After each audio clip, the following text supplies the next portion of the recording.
En prison, il était un détenu modèle. Pendant 20 ans, sa conduite est irréprochable. Alors, en 1973, on lui ouvre les portes. Il a 44 ans et une femme l'attend. Fernande, une aide-soignante qui lui écrivait au parloir, qui a cru en lui, qui a divorcé pour lui. Il se marie, il s'installe. Mais les années passent, il devient possessif, méfiant. Il la soupçonne. Un soir de juin de 69, elle lui demande de partir. Elle ne veut plus de cette vie.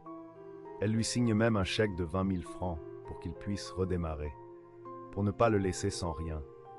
Il se sent humilié. Au petit matin, il entre dans la chambre avec une dague. Son cœur est atteint 2 fois. Il se barricade dans la maison, il hurle à la police « J'ai tué une sainte ».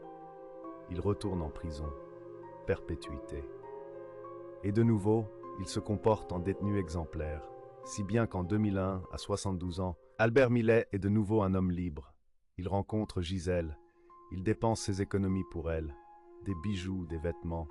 Quand elle le trouve trop étouffant et lui annonce que c'est fini, il la blesse au visage avec un couteau de cuisine. Il retourne en prison.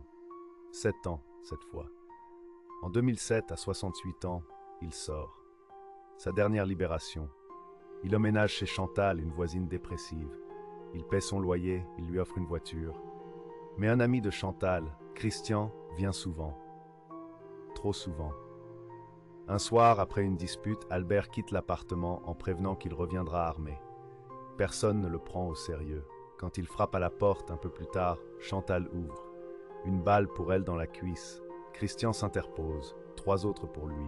Il ne se relèvera pas. Albert Millet s'enfuit dans le maquis, comme autrefois, le sanglier des morts, mais ses jambes n'ont plus 20 ans. Quand il aperçoit les policiers, au loin, il lève son arme une dernière fois. Le dernier coup de feu est pour lui.